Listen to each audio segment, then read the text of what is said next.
Okay, a little bit mad at myself here. I was running the stick electrode, the stinger and the stick electrode actually, when I was getting set up here and getting ready to run, it just inadvertently touched this tank. And if my stick electrode had actually arced, it would have blown up right in my face and probably knocked me right off this ladder. Could have killed me. So, yeah, when you're using a propane tank, that's why I need to integrate this into my stinger and actually run just the nozzle along the stick electrode.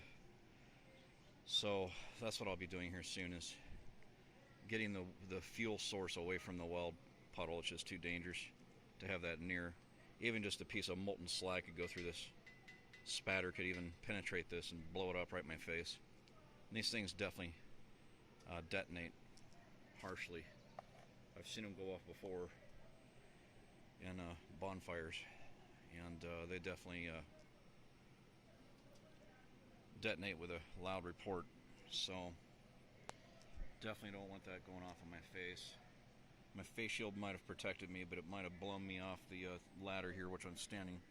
Shouldn't be standing on the top, but I have no choice. So I'm going to actually reserve this last weld here. This 3/4 inch plate is getting in double pass because it's thicker, and I want to make sure that this really bonds well. This is solid.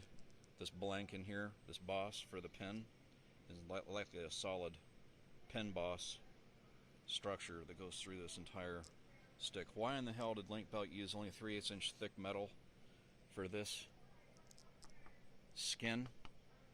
The outer skin is beyond me. It's too thin. Should have been at least 1/2 inch. This is 3/4, so I figured it was only suitable to put 3/4 here to match up the fixtures. That's 3/4 where they attach the thumb mechanism ram. So that's a 3/4 inch plate, and it has a funny little fork shape, and that's to help distribute the load further out. This doesn't really need it because we're on top of solid blank here for the pin boss, so I believe this is going to be enough. And we'll just keep it simple.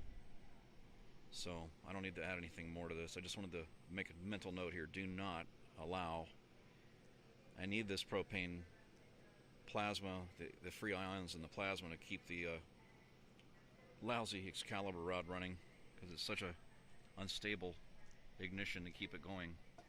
This Excalibur rod is not smooth. It doesn't run smooth. It's very difficult to keep it going, and it just burns out all the time. Can't keep the ignition at a continuous rate. So moving along nicely, taking my time step by step, methodically, to get this done right. I don't want to go back and have to do it ever again. I've learned that little pretty welds do not hold when it comes to heavy equipment. So you may have a beautiful little TIG weld that looks cutesy pretty, but it will not hold shit unless it's root deep penetration, full thickness penetration. And these are deeply rooted welds that are full penetration of the thickness of the plate into the structure of the machine's body.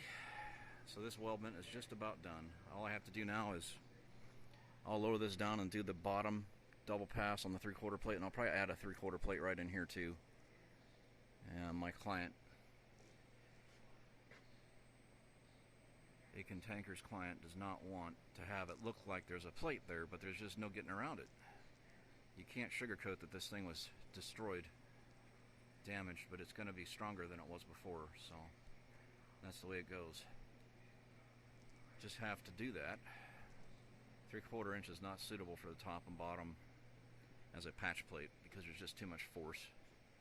On the bottom, it wants to tear apart under tension. On the top, it wants to compress and overrun itself, as it has here. It overran itself and buckled, puckered. Alright, got warped pretty bad there. Alright, this is CT with CT Machinery Systems, demonstrating the stealth weld device. Thank you for your interest.